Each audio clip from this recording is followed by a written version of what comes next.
when you have a plan, you know that you have to make adjustments and what they call course correction. And that's paramount for success. But all that stems from a plan. So when you have a plan, you have to allow for course correction.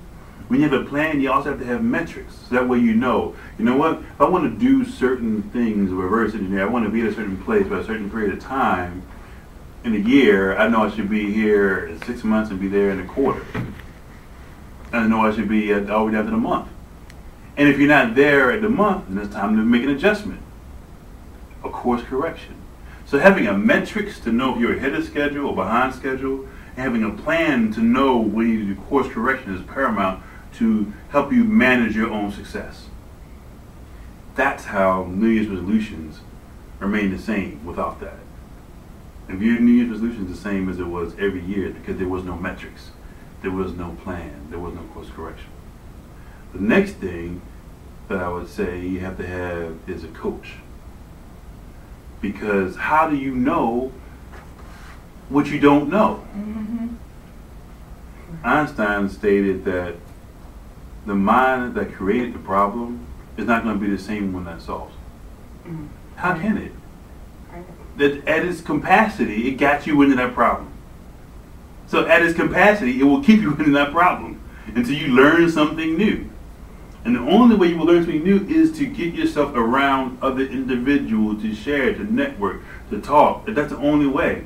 When that happens, then you can figure out the way to fix this, the way to solve it. So as I was stating at first, having a purpose, having a plan, having a coach, and staying focused.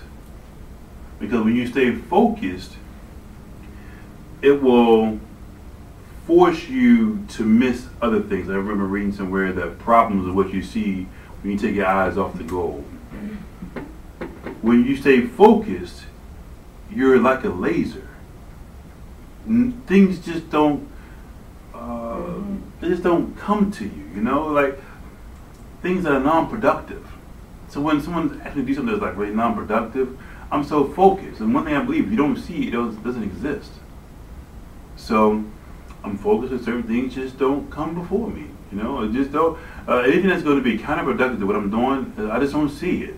I'm only going to see what I'm only going to see opportunity. Your mind becomes wired to see. It's just like the part of the brain is called the reticular cortex. You ever play that game called Speed Buggy or something? Or you ever get a situation to where you get a car and now you see everybody driving around with your car? You're like, why did everybody get the car after I got it, right? But was that car there before? Yes, it wasn't many. But the only thing is because you see it now because of what you had. Mm-hmm. So you get more of what you see.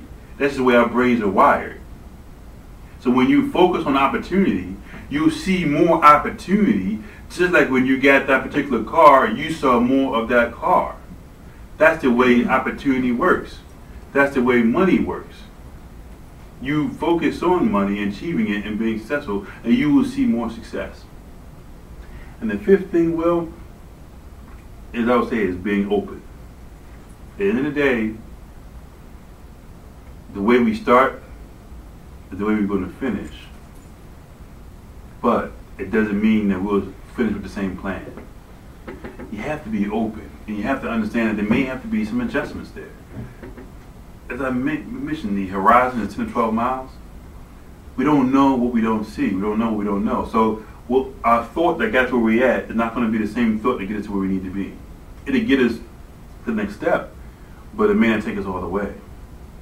So you say, okay, wow, I didn't even know that was, like, I never even thought before that I could hire people in other countries. I remember about 6 years ago, did this marketing campaign, and I created a calling center.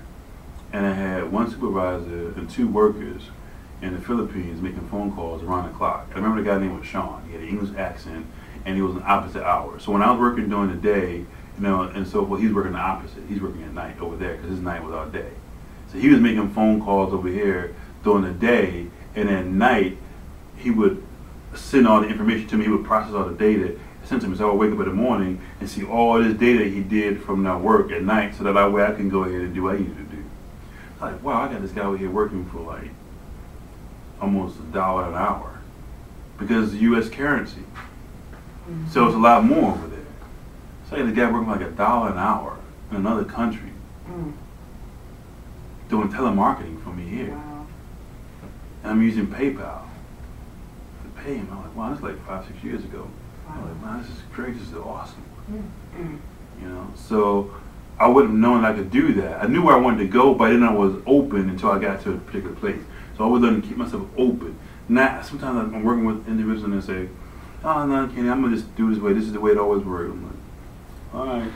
You know, I was like, hey, you know, okay, all right. You got to keep yourself open, fluid, adjust, change. Because see, like real estate market completely changed. And people who said, I'm like a rehabber or I'm this one thing, they didn't adjust. And they passed away like the dinosaurs. People that have stuck around became fluid. They say, okay, what's going on? Things happen. And that's how it works. You know, you got to be fluid. Okay, what's going on in the market? Is the economy different? People voting is different. Social economic conditions are different. It used to be that in order to buy things online, it really wasn't that big of a market because you had to have a credit card. So that means you only could appeal to a certain demographic. But then when they started getting those paid cards, and you don't need credit, you can go to 7-Eleven and pick up one for $50. That means that now you get a whole new demographic you can market to, and everybody gets credit. So that means that if someone understood that right there, they could take advantage of this new market that's now looking to have money to spend online that didn't have money to spend online before. And they take advantage of it first.